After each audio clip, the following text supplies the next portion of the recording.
ನೋಡಿ ಸ್ನೇಹಿತರೆ, ಸೀಮೆ ಎಣ್ಣೆ ಫ್ಯಾನ್. ಸರ್, ನಮಗೆ ಕರೆಂಟ್ ಬಂದದ್ದು ಬ್ಯಾಂಗ್ಳೂರಿಗೆ ಬಹುಶಃ ನಿಮ್ಗೆ ಗೊತ್ತಿದ್ದಾಗೆ 1905ರಲ್ಲಿ, ನಮಗೆ 1958ರಲ್ಲಿ. ಸೊ ಹಾಗಾಗಿ ಅಲ್ಲಿವರೆಗೆ ಯಾವ ನಮ್ಮನೆ ಒಂದು ವ್ಯವಸ್ಥೆ ಇದ್ದಿರಬಹುದು ಅಂತ ನೀವು ಇದು ಗಳಿಗೆ ಬಟ್ಟೆ. ಇದು ಗಳಿಗೆ ಬಟ್ಟೆ. ಇದು ಹೆಂಗೆ ಕೆಲಸ ಮಾಡುತ್ತೆ? ಕೆಲಸ ಮಾಡುದು ಅಂತಂದ್ರೆ, ಈಗ ಅಲ್ಲಿ ಸೂರ್ಯನ ಮೊದಲ ಕಿರಣ ಅಲ್ಲಿ ಕಾಣ್ತದೆ ಅಂತ ಹೇಳಿ ಆಗುವಾಗ ಇಲ್ಲಿ ನೀರಲ್ಲಿ ಬಿಡ್ತಾರೆ. ಇಲ್ಲಿ ನೀರಲ್ಲಿ ಬಿಡುವಾಗ ನೀರು ತುಂಬುತ್ತಾ ಬರುತ್ತೆ, ನಿಧಾನಕ್ಕೆ ಬರ್ತದೆ. ತುಂಬಾ ಬಂದು ಒಮ್ಮೆ ಮುಳುಗಿದಾಗ ಸೂರ್ಯ ಉದಯ ಆಗಿ ಒಂದು ಗಳಿಗೆ ಆಗಿದೆ. ಹೇಳಿ ಸರ್. ಅದು ಈ ನಮ್ಮ ಇಲ್ಲಿ ಜೈನ ಸಮುದಾಯದವರು ಅಂತ ನಾನು ಹೇಳಿದೆ. ಮುಖ್ಯವಾಗಿ ಈ ಜೈನ ಸಮುದಾಯದವರು ಎಲೆ ಅಡಿಕೆ ತಿನ್ನುವಾಗ ಚಿಪ್ಪು ಸುಣ್ಣ ತಿನ್ನೋದಿಲ್ಲ. ಹೇಳಿ ಸರ್. ಉಬರ ಬಡ್ತನ ಪೊರ್ತುಡು ತಾರಿದ ಕೊಡಿಟ್ಲ ಮೀನು ಅಂತ ಹೇಳಿ ಅಲ್ಲಿ ಬರೆದಿರುವಂತ. ಇದೇನು ಅಂತ ಕೇಳಿದ್ರೆ, ಉಬರ ಬಡ್ತನೆ ಅಂತಂದ್ರೆ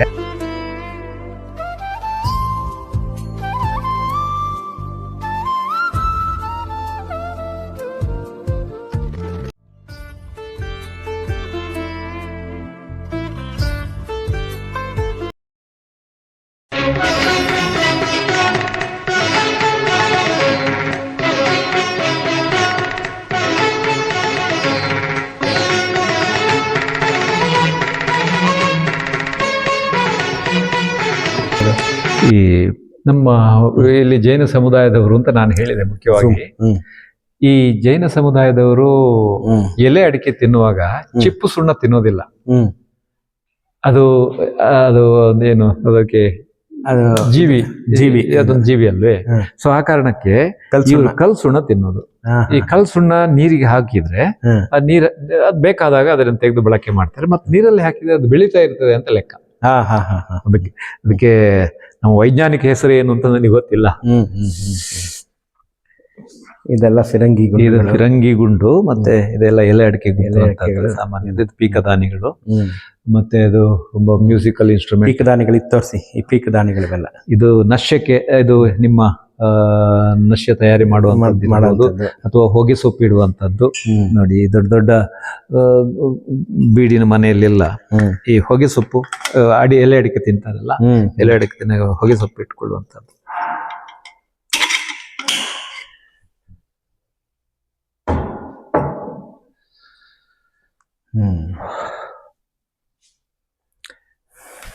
ಕವಣೆಕಲ್ಲು. ಇದು ಕವಣೆಕಲ್ಲು ನಮ್ಮ ಬಾಹುಬಲಿ ಸಿನಿಮಾದಲ್ಲಿ ನೋಡಿದಿರಿ. ಇದು ನಮ್ಮ ನಂದ ಅವರದ ಬಂಗರ ಅರಮನೆ ಅಡಿಭಾಗದಲ್ಲಿ ಸಿಕ್ಕಿರುವಂತದ್ದು. ಫಿರಂಗಿ ಗುಂಡು ಅರಮನೆ ನಂದಾವರ ಅಂತ ಇಲ್ಲೇ ಪಕ್ಕಕ್ಕೆ ನಮ್ಮ ನೇತ್ರಾವತಿ ನದಿ ಆಚೆ ಭಾಗದಲ್ಲಿ ನಂದಾವರ ಅಂತ ಇರುವಂತದ್ದು. ನಂದಾವರ ಬಂಗರ ಅರಮನೆ ಇದ್ದ ಜಾಗ. ಬಂಗಾಡಿ ಅಂತ ನಾನು ಹೇಳಿದೆ. ಆ ಬಂಗಾಡಿ ಬೆಳ್ತಂಗಡಿಯಲ್ಲಿ ಒಂದು ಅರಮನೆ ಆದ್ರೆ ನಂದಾವರದಲ್ಲಿ ಒಂದು ಅರಮನೆ ಇತ್ತು ಅವರದ್ದು.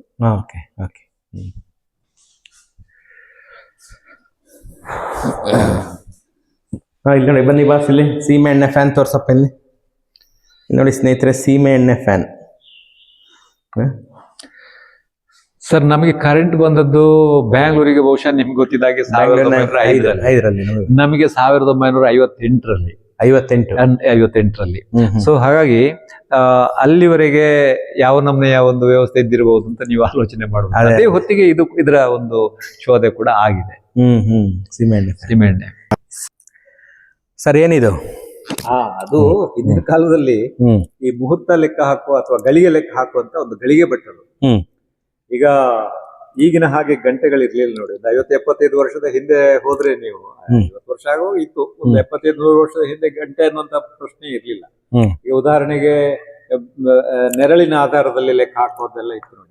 ಉದಾಹರಣೆಗೆ ಇತ್ತೀಚೆಗೆ ಒಬ್ರು ನಮ್ಮ ಮಿತ್ರ ಬಂದವರು ಹೇಳಿದ್ರು, ನನ್ನ ಅಜ್ಜ ಹೇಳ್ತಾ ಇದ್ರು, ಉದಯ ಸೂರ್ಯನ ನೆರಳು 13 ಮೆಟ್ಟಿರುವಾಗ ನಾನು ಹುಟ್ಟಿದ್ದು ಅಂತ ಹೇಳಿ.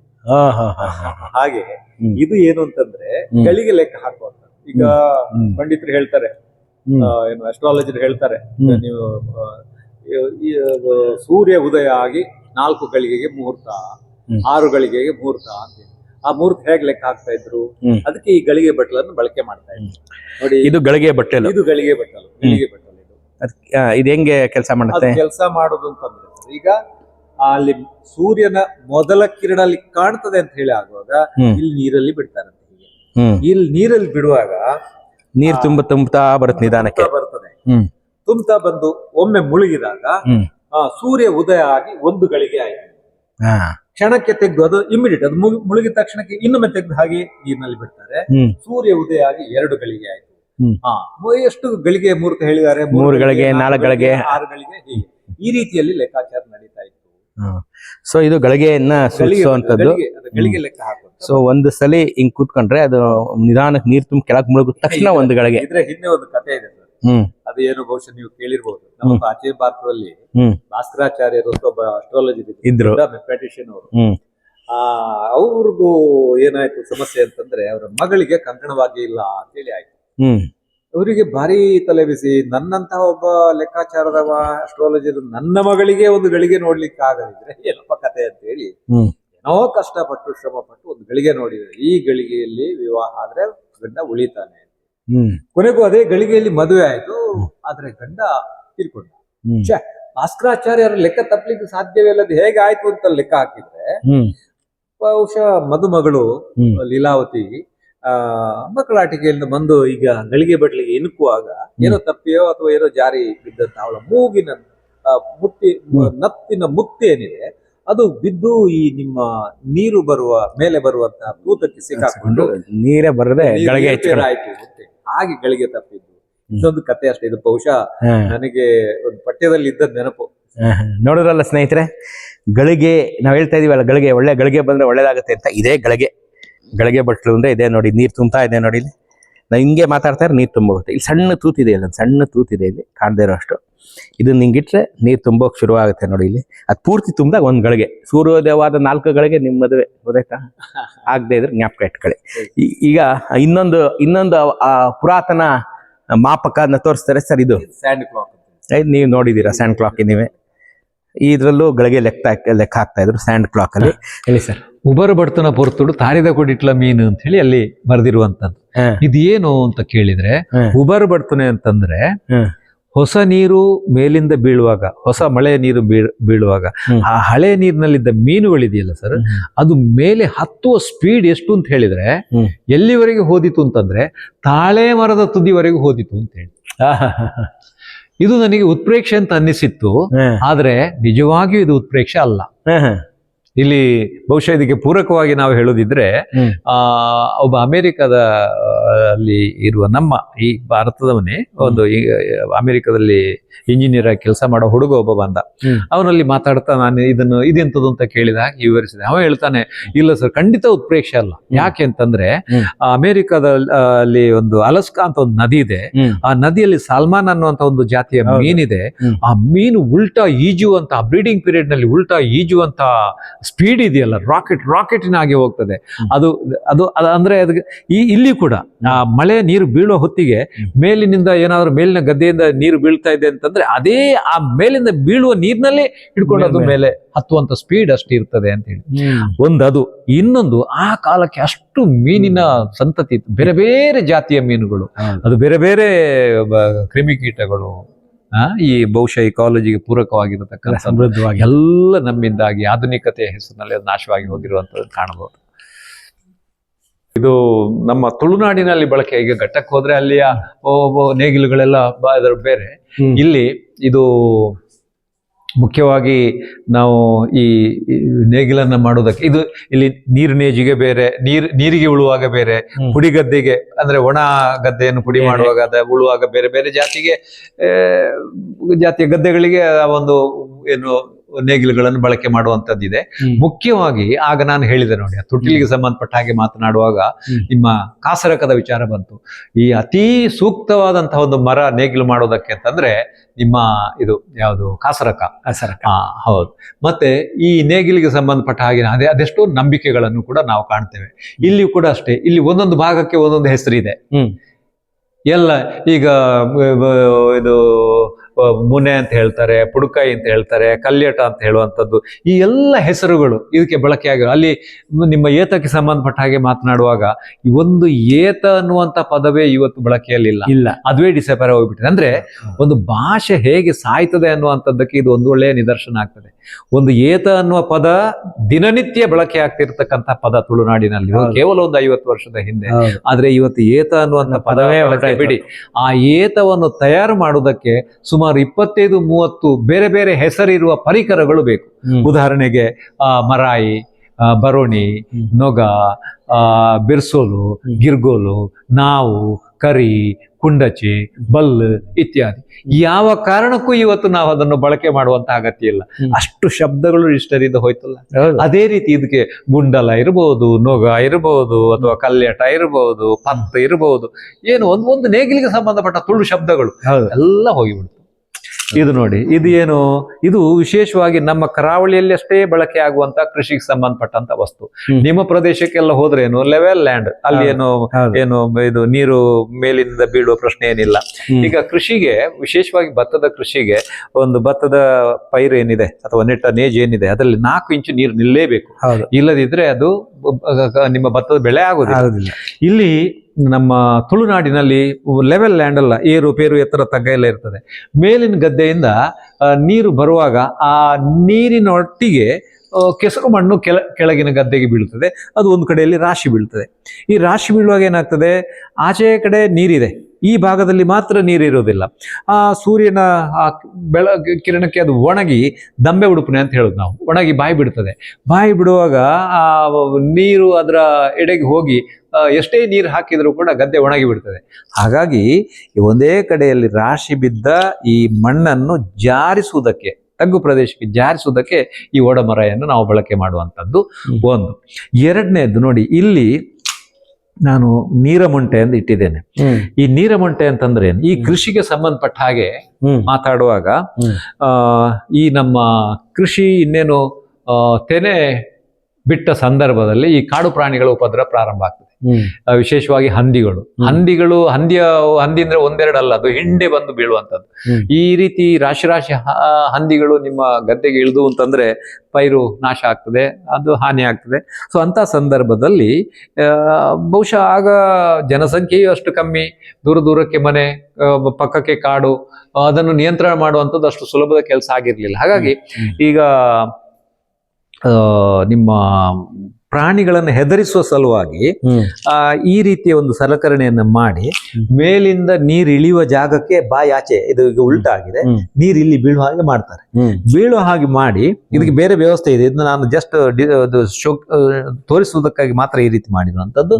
ಇದು ನಿತ್ಯ ಹೀಗೆ ಒಂದು 24 ಗಂಟೆ ಹೀಗೆ ಸೌಂಡ್ ಮಾಡ್ತಾ ಇರ್ತದೆ, ಟಕ ಟಕ ಟಕ. ಆಗ ಪ್ರಾಣಿಗಳು ಭಯಪಟ್ಟು ಬರುವುದಿಲ್ಲ ಅನ್ನುವಂಥದ್ದು ನಮ್ಮ ಕೃಷಿಕರ ಅಥವಾ ರೈತರ ಒಂದು ನಂಬಿಕೆ. ಅದಕ್ಕಾಗಿ ನೀರಮೊಂಟೆ ಅಂತ ಹೇಳುವ. ಇದೆಲ್ಲ ಪರಿಕರಗಳು. ಇದು ಬಿರು ಅಂತ ಹೇಳೋದು. ಈಗ ಇವತ್ತು ನಿಮಗೆ ಒಂದು ಕಾಲದಲ್ಲಿ ಈ ಬೇರೆ ಬೇರೆ ನಮೂನೆಯ ಜಾತಿಯ ಪೈರುಗಳನ್ನೆಲ್ಲ ಬೆಳೀತಾ ಇದ್ವು ನಾವು. ಅದು ರಾಜಕಾಯಮೆ ಅಂತೆ, ತೊನ್ನೂರು ಅಂತೆ, ಅದೇ ರೀತಿಯಲ್ಲಿ ಆತಿಕರ, ದೇವಿ, ಮಲ್ಲದೇವಿ, ಎಲ್ಯದೇವಿ, ಈಗ 10 ನಮೂನೆ, ಅದು 100 ನಮೂನೆಯ ತಳಿಗಳಿದ್ರೆ ಅದೆಲ್ಲ ಎದೆ ಎತ್ತರಕ್ಕೆ ಬೆಳೆಯೋದು ಅದೆಲ್ಲ. ಸೊ ಅಂತಹ ಪೈರು ಏನಿದೆ ಅದು ತೆನೆ ಬಿಟ್ಟ ನಂತರ ಅದು ವಾಲಿ ಈ ಹುನಿಗೆ, ಗದ್ದೆ ಹುನಿಗೆ ಎಲ್ಲ ಬೀಳ್ತದೆ. ಸೊ ಅದನ್ನು ಬೆಳಗಾತ ಮನೆ ಯಜಮಾನನಿಗೆ ಕೆಲಸ ಅದೇ, ಗದ್ದೆ ಇದನ್ನು ಪೈರನ್ನು ಹೀಗೆ ಹುಣಿಯಿಂದ, ಇದು ಮಾಡೆಲ್ ಅಷ್ಟೇ, ಅದು ಉದ್ದಕ್ಕೆ ಇರ್ತದೆ. ಅದಕ್ಕೆ ನಾವು ಬಿರು ಅಂದ್ರೆ ಶಬ್ದ, ಅದು ಬಾಣ ಅನ್ನುವಂತ, ಬಾಣ ಅಲ್ಲ ಇದು, ಎಂಥದ್ದು ಬಿರುಗೆ ಬಿಲ್ಲು ಅನ್ನುವಂಥ ಶಬ್ದವನ್ನು ಕೊಡ್ತೇವೆ ಕನ್ನಡದಲ್ಲಿ. ಸೊ ಇದು ಜಸ್ಟ್ ಅದರ ಒಂದು ಮಾಡೆಲ್ ಆಗಿ ಇಟ್ಕೊಂಡಿರುವಂಥದ್ದು. ಇದು ಕೂಡ ಅಷ್ಟೇ, ಈ ನಿಮ್ಮ ಹುಡಿಗದ್ದೆಯಲ್ಲಿ ಮಣ್ಣಿನ ಹೆಂಟೆ ಇದೆಯಲ್ಲ, ದೊಡ್ಡ ಹೆಂಟೆ, ಅದನ್ನು ಪುಡಿ ಮಾಡೋದಕ್ಕೆ ಬಳಕೆ ಆಗ್ತದೆ. ಇದೆಲ್ಲ ಸಾಮಾನ್ಯ, ಇದು ಮೊನ್ನೆವರೆಗೆ ಇದ್ದಿರುವಂತದ್ದು. ಇದು ನಿಮ್ಮ ಇದು ಕಂಚಡ್ಪೆ ಅಂತ ಹೇಳುವಂಥದ್ದು, ಅದನ್ನು ಸಾರುವುದಕ್ಕೆ ಬಳಕೆ ಮಾಡುವಂಥದ್ದು. ಇದು ನೋಡಿ, ಇದೊಂದು ನೋಡಿ, ಗೆರಟೆಯ ವಿಚಾರ ಆಗ ಬಂತು. ಗೆರಟೆ ಯಾವುದಕ್ಕೆಲ್ಲ ನಾವು ಬಳಕೆ ಮಾಡ್ತೇವೆ ಅಂತ ಹೇಳಿ. ಇದು ನಾವು ಏನು ಬೀಜಗಳನ್ನ ಸಂರಕ್ಷಣೆ ಮಾಡಿಡುವಂತ ಒಂದು ಕ್ರಮ, ತುಳುವರದು ಪಾರಂಪರಿಕ ಕ್ರಮ. ಹೇಳಿ ಸರ್. ಈ ಗೆರಟೆ ಇದೆಯಲ್ಲ, ಗೆರಟೆ ಬೇರೆ ಬೇರೆ ಕಾರಣಕ್ಕೆ ಅದನ್ನು ಬಳಕೆ ಮಾಡ್ತೇವೆ ನಾವು ತುಳುವರು. ಈ ಗೆರಟೆಯನ್ನು ಪುಡಿ ಮಾಡೋದು, ಪುಡಿ ಮಾಡಿ ಬಿಸಿ ಬೂದಿ ಇದೆಯಲ್ಲ ಅದನ್ನು ಮತ್ತೆ ಈ ಸಂರಕ್ಷಣೆ ಮಾಡಿಡ್ಬೇಕಾದ ಬೀಜವನ್ನು ಅದರೊಳಗೆ ಮಿಕ್ಸ್ ಮಾಡಿ ಇಂತಹ ಮಣ್ಣಿನ ಪಾತ್ರೆಯೊಳಗೆ ಹಾಕಿ ಅದರ ಮೇಲೆ ಒಂದಿಷ್ಟು ಬೈ ಹುಲ್ಲಿಟ್ಟು ಸೆಗಣಿ ಮೆತ್ತಿ ಅದನ್ನು ಸೂರ್ಯನ ಬೆಳಕಿಗೆ ಒಣಗಿಸಿ ಇಟ್ರೆ ನೀವು ಯಾವ ಕಾರಣಕ್ಕೂ ಅದು ಹಾಳಾಗೋದಿಲ್ಲ. ಅಷ್ಟು ಬೀಜ ಕೆಡೋದಿಲ್ಲ. ಬೀಜ ಕೆಡೋ ಹುಳ ಬೀಳೋದಿಲ್ಲ, ಬೀಜ ಕೆಡೋದಿಲ್ಲ. ಇದೊಂದು ಸಾಮಾನ್ಯ ಮುಡಿ ಎಷ್ಟು ಚೆನ್ನಾಗಿ ಕಟ್ತಾ ಇದ್ರು ಅಂತಂದ್ರೆ ಬಹುಶಃ ಅದು ಯಾವ ಕಾಲಕ್ಕೂ ನಿಮಗೆ ಹಾಳಾಗದ ರೀತಿಯ ಅಕ್ಕಿ ಮುಡಿ ಕಟ್ಟುವಂತಹ ಪರಿಣಿತರೆಲ್ಲ ಇದ್ರು. ಇದು ನಮ್ಮ ತುಳುನಾಡಿನಲ್ಲಿ ಪ್ರತಿ ಮನೆಯಲ್ಲಿ ಈ ಒಂದು ಮನೆಗೆ ಹೊಂದಿಕೊಂಡೇ ಈ ರೀತಿಯ ಒಂದು ಕೋಳಿಗೂಡುಗಳು ಸಾಮಾನ್ಯ. ಮತ್ತೆ ಮನೆಯ ಪಕ್ಕದಲ್ಲಿರುವಂತಹ ಯಾವ ಒಂದು ತೋಡು ಅಥವಾ ಒಂದು ತಾರೋ ಅಥವಾ ಒಂದು ನದಿ, ಇಲ್ಲಿ ಪರ್ಟಿಕ್ಯುಲರ್ ಗುಂಡಿಯಲ್ಲಿ ಮೀನು, ಈಗ ನಾವು ಸಾಕಿದ ಮೀನಿನ ಹಾಗೆ ಒಂದು ಮೀನು ಹಿಡ್ಕೊಂಡ್ ಬಂದು ಪದಾರ್ಥ ಮಾಡುವಂತ ವ್ಯವಸ್ಥೆ ಎಲ್ಲ ಆ ಕಾಲಕ್ಕೆ ಇತ್ತು. ನಿಮಗೆ ನಾನು ಬಿಡಿಸಿ ಹೇಳಬೇಕಾದ್ರೆ ಒಂದು ಆ ಕಾಲದ ಒಂದು ಮೀನಿನ ಸಂತತಿ ಎಷ್ಟು ಇತ್ತು ಅನ್ನುವಂಥದ್ದಕ್ಕೆ ಒಂದು ಉದಾಹರಣೆ ಕೊಡ್ಬೋದೇನು ನಾನು. ಈಗ ಎಣೆಲು ಕೃಷಿ ಈಗ ಆಯ್ತು, ಏನೇನು ಕೊಯ್ಲು ಹತ್ತಿರ ಬರ್ತಾ ಇದೆ. ಇವತ್ತು ಈ ದಸರಾ ಸಂದರ್ಭದಲ್ಲೆಲ್ಲ ಕೊಯ್ಲಿಗೆ ಸಿದ್ಧ ಆಗಿರ್ತದೆ. ನಿಮ್ಮ ಮೀನಿನ ಒಂದು ಸಂಪತ್ತು, ಮತ್ಸ್ಯ ಸಂಪತ್ತು ಸಿಹಿ ನೀರಿನಲ್ಲಿ ಎಷ್ಟಿತ್ತು ಅನ್ನೋದಕ್ಕೆ ಇದೇ ಒಂದು ಉದಾಹರಣೆ. ಈ ಕೊಯ್ಲಿಗಾಗುವಾಗ ಅದರಲ್ಲಿ ನೀರು ಇರ್ತದಲ್ಲ, ಅದನ್ನು ಬತ್ತಿಸುವ ಕೆಲಸ ಆಗಬೇಕು. ಅದನ್ನು ಬರ್ಚಿ ಅಂತ ಮಾಡಿ ಅದನ್ನ ನೀರು ಇಳಿದೋಗ್ಲಿಕ್ಕೆ ಕೆಳಗಿನ ಗದ್ದೆಗೆ ಇಳಿದು ಹೋಗೋದಕ್ಕೆ ವ್ಯವಸ್ಥೆ ಮಾಡ್ತೇವೆ. ಆ ಹೊತ್ತಿಗೆ ಈ ನಿಮ್ಮ ಹರಿದು ಹೋಗುವ ನೀರಿದೆಯಲ್ಲ, ಅಲ್ಲಿ ಆ ಗದ್ದೆಯಲ್ಲಿದ್ದಂತಹ ಮೀನು ಈ ರೀತಿ ಅದು ಹೋಗುವ ಚಂದ ನನ್ನ ಕಣ್ಣಾರೆ ನೋಡಿದ್ದೇನೆ. ಒಂದು ಬೊಗಸೆಯಲ್ಲಿ ನೀವು ಒಂದಷ್ಟು ಮೀನು ಎತ್ತಿದ್ರೆ ಒಂದು ಮೀನು ತಿನ್ನುವವರಿಗೆ ಒಂದು ಸಾರಿನ ಮೀನು ಸಿಗ್ತಾ ಇತ್ತು. ಆ ರೀತಿಯ ಸಂಪತ್ತು ನೋಡಿ. ಇಲ್ಲಿ ನೋಡಿ, ಈಗ ಆ ಕಾಲಕ್ಕೆ ಲೈಟ್ ಇರ್ಲಿಲ್ಲ, ಕತ್ತಲೆಗೆ ಪ್ರಯಾಣ, ಅಥವಾ ನಿಮ್ಮ ಈ ಟಾಡಿ ಟ್ಯಾಪರ್ಸ್ ಮೂರ್ತೆ ಮಾಡುವವರು ಎಲ್ಲ ಹೋಗುವಾಗ ನೋಡಿ ಈ ಕೋಲನ್ನ ಹಿಡ್ಕೊಂಡು ಹೋಗುವಂತದ್ದು. ಆಯ್ತಾ, ಇದಕ್ಕೆ ಲಟಪಟ ದೊಣ್ಣೆ ಅಂತ ಹೆಸರು. ಲಟಪಟ ದೊಣ್ಣೆ ಅಂತಂದ್ರೆ ನೀವು ರಾತ್ರಿ ಹೊತ್ತು ಹೋಗುವಾಗ ಇದನ್ನು ಊರಿಕೊಂಡು ಹೋಗುವಂಥದ್ದು. ಈಗ ಹಾವುಗಳಿಗೆ ಕಿವಿ ಇಲ್ಲ ಅನ್ನುವಂಥದ್ದು ಕೇಳಿ, ಆದ್ರೆ ಆ ವೈಬ್ರೇಷನ್ ಇದೆಯಲ್ಲ ಅದನ್ನು ಗ್ರಹಿಸುವಂತ ಶಕ್ತಿ ಇದೆ. ಕಾಲಡಿಯಲ್ಲಿ ಏನಾದ್ರೂ ವಿಷ ಜಂತುಗಳಿದ್ರೆ ಓಡ್ತಾರೆ.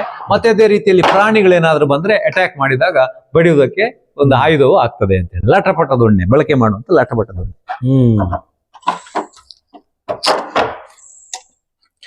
ಈಗ ಸಾಮಾನ್ಯವಾಗಿ ಈ ಮುಲಿ ಹುಲ್ಲಿನ ಮನೆ ಇದೆಯಲ್ಲ, ಇದರ ವಿಶೇಷತೆ, ಅದು ಒಂದು ಗುತ್ತು ಬರಿಕೆಯವರ ಶ್ರೀಮಂತರ ಮನೆ ಆದ್ರೆ ಅಂತ ವ್ಯವಸ್ಥೆಯಲ್ಲಿ ಬದುಕಿದವರು ಕೇವಲ 50%. ಜನಸಾಮಾನ್ಯರೆಲ್ಲ ಇದೇ ರೀತಿಯ ಬದುಕನ್ನು ಬದುಕಿದವರು. 80% ಜನ ಈ ರೀತಿಯ ಬದುಕನ್ನು ಬದುಕಿದವರು ಅಂತ ಹೇಳಿದ್ರೆ ತಪ್ಪಾಗ್ಲಿಕ್ಕಿಲ್ಲ. ಇಲ್ಲಿ ಈ ಮುಲಿ ಹುಲ್ಲು, ಇದನ್ನು ಬಹುಶಃ ಈ ಮುಲಿ ಹುಲ್ಲಿನಿಂದ ಮಾಡಿದ ಮನೆ ಏನಿದೆ ಇದು 3 ಸೀಸನಿಗೆ ಒಪ್ಪುವಂಥದ್ದು. ಬೇಸಿಗೆ ಕಾಲ, ಮಳೆಗಾಲ, ಅದೇ ರೀತಿ ಚಳಿಗಾಲಕ್ಕೆ ಇದು ನಿಮಗೆ ರಕ್ಷಣೆಯನ್ನು ಕೊಡ್ತದೆ. ಬೇಸಿಗೆಯಲ್ಲಿ ತಂಪಾಗಿರ್ತದೆ, ಮಳೆಗಾಲ ಅದೇ ರೀತಿ ಚಳಿಗಾಲದಲ್ಲಿ ಬೆಚ್ಚಗಿರ್ತದೆ. ಇದರ ಈ ಮನೆಯೊಳಗೆ ಈ ಅಟ್ಟದಲ್ಲಿಟ್ಟಂತಹ ವಸ್ತುಗಳು ಯಾವ ಕಾಲಕ್ಕೂ ನಿಮಗೆ ಹಾಳಾದಿಲ್ಲ. ಇದೇ ನಿಮ್ಮ ಹಂಚಿನ ಮನೆಯಲ್ಲಿ ಹಪ್ಪಳ ಸೆಂಡಿಗೆ ಇಟ್ಬಿಟ್ರೆ ಅದಕ್ಕೆ ಬೂಸ್ಟ್ ಬಂದ್ಬಿಟ್ಟು ಹಾಳಾಗಿ ಹೋಗ್ಬಿಡ್ತದೆ. ಇದನ್ನು ಮನೆ ಕಟ್ಟುವಾಗ ಕೂಡ ಅಷ್ಟೇ, ಈ ಮಣ್ಣಿಗೆ ಸಾಮಾನ್ಯವಾಗಿ ಒಂದು ಥಿಯರಿ ಇದೆ ತುಳುವರದ್ದು, ಪುಲಿಪು ತುಲಿಪು ಪೊಲಿಪು ಅಂತೇಳಿ. ಈ ಥಿಯರಿಯಲ್ಲಿ ಕಟ್ಟಿದ ಮನೆ ಯಾವ ಕಾಲಕ್ಕೂ ಹಾಳಾಗೋದಿಲ್ಲ ಅಂತ ಲೆಕ್ಕ. ಇದೇ ನೀವು ಸುರಾಲಿಗೆ ಹೋದ್ರೆ ಸುರಾಲಿನ ತೋಳಹಾರರ ಆ ಮನೆಗೆ 600 ವರ್ಷ ಆಗಿದೆ.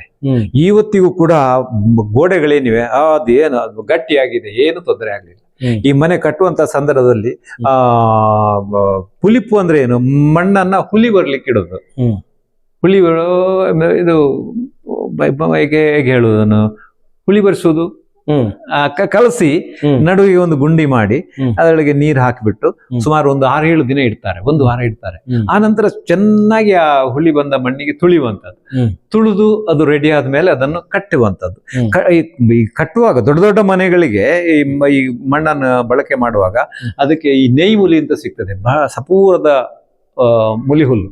ಇದು ಬಹುಶಃ ಈ ಮನೆ ಕಟ್ಟುವುದಕ್ಕೆ ಕೂಡ ಈ ನೇಯಿ ಮುಲಿಯನ್ನೇ ನಾವು ಬಳಕೆ ಮಾಡಬೇಕು. ಅದು ಯಾಕೆ ಅಂತಂದ್ರೆ ಅದು ತುಂಬಾ ಸಪೂರಕ್ಕೆ ಇರ್ತದೆ, ನೀರು ಬಿದ್ದ ತಕ್ಷಣಕ್ಕೆ ಅದು ಜಾರಿ ಹೋಗುತ್ತೆ. ಸೊ ಇದೇ ಈ ಒಂದು ಹುಳಿ ಬಂದ ಮಣ್ಣಿಗೆ ಮುಲಿ ಹುಲ್ಲನ್ನು ಕತ್ತರಿಸಿ ಹಾಕಿ ಮಿಶ್ರ ಮಾಡಿ ಮನೆ ಕಟ್ಟಿದ್ರೆ ಅದು ಒಡೆಯುವುದಿಲ್ಲ, ಗೋಡೆ ಒಡೆಯುವುದಿಲ್ಲ. ಅದು ದಪ್ಪಕ್ಕೆ ಕಟ್ತಾರೆ. ಮತ್ತೆ ಅದನ್ನು ಸಣ್ಣ ಪೊಲಿ ಮನೆ ಅಂತ ಹೇಳುದು ಅದಕ್ಕೆ. ಈ ಅಂಗಳ ಎಲ್ಲ ಬಡಿದು ಈಗ ಭತ್ತ ಎಲ್ಲ ಕೊಯ್ದು ಅದನ್ನು ಬೇರ್ಪಡಿಸುವ ಸಂದರ್ಭದಲ್ಲಿ ಅಂಗಳ ರೆಡಿ ಮಾಡುವ ಕ್ರಮ ಇಲ್ಲ, ಅದು ಸೆಗಣಿ ಸಾರಿಸಿ ಅದಕ್ಕೆ ಆ ದೊಡ್ಡ ನಮೂನೆಯ ಪೊಲಿ ಮನೆಯನ್ನು ಬಳಕೆ ಮಾಡ್ತಾರೆ. ಅದರಲ್ಲೇ ಸಣ್ಣದು ಇದಕ್ಕೆ ಬಡಿ ಬಡಿಯುವಂಥದ್ದು. ಸೊ ಬಡ್ದು ಆ ನಂತರ ಗೋಡೆಯನ್ನು ಅರಿಯುವಂತ ಕ್ರಮ ಇದೆ. ಅದು ಯಾವ ರೀತಿ ಅರಿತಾ ಇದ್ರು ಅಂತಂದ್ರೆ, ಗೋಡೆ ಇರ್ಬೋದು, ನೆಲವೇ ಇರ್ಬೋದು, ವಿಶೇಷವಾಗಿ ಮಸಿ ಮತ್ತೆ ಈ ಮಣ್ಣನ್ನೇ ಬಳಕೆ ಮಾಡಿಕೊಂಡು ಅಥವಾ ಕೆಲವು ಮರದ ಎಲೆ ಅಥವಾ ತೊಗಟೆಯ ಗುಂಪನ್ನು ಬಳಕೆ ಮಾಡಿಕೊಂಡು, ಅದು ನಿಮಗೆ ರೆಡ್ ಆಕ್ಸೈಡ್ ಹಾಕಿದ ನೆಲದ ಹಾಗೆ ಕಾಣುತ್ತೆ. ಅಷ್ಟು ಅಚ್ಚುಕಟ್ಟಾಗಿ, ಅಷ್ಟು ಕ್ರಮಬದ್ಧವಾಗಿ ಮಾಡ್ತಾರೆ. ಇದಕ್ಕೆ ಬಳಕೆ ಮಾಡುವಂತ ಬಿದಿರು ಕೂಡ ನಿರ್ದಿಷ್ಟ ಸಮಯದಲ್ಲೇ ಕತ್ತರಿಸಬೇಕು ಅಂತಿದೆ, ಇಲ್ಲದ್ರೆ ಸುರಿ ಬೀಳ್ತದೆ. ಅದಕ್ಕೆ ಕಟ್ಟುವಂತ ಹಗ್ಗಗಳು ಕೂಡ ಇಂಥ ಜಾತಿಯ ಹಗ್ಗವನ್ನೇ ಕಟ್ಟಬೇಕು ಅನ್ನುವಂತ ಕ್ರಮ ಇದೆ. ಒಂದು 100 ವರ್ಷ 200 ವರ್ಷಕ್ಕೊಮ್ಮೆ ಮಾಡು ಜಾರಿಸಿದ್ರೆ ಆಯ್ತು ಅಷ್ಟೇ, ಬೇರೆ ಏನಿಲ್ಲ. ಅದಕ್ಕೆ ನೀವು ವರ್ಷ ಪ್ರತಿ ಅದಕ್ಕೆ ನೀವು ಮುಲಿ ಹುಲ್ಲು ಹಾಕ್ತಾ ಇದ್ರೆ ಸರಿ. ಅದಕ್ಕೆ ಇದಕ್ಕೆ ಸಂಬಂಧಪಟ್ಟ ಹಾಗೆ ಬೇಕಾದಷ್ಟು ಗಾದೆಗಳು, ಒಗಟುಗಳು ಬೇಕಾದಷ್ಟು ಇದೆ. ಹೌದು.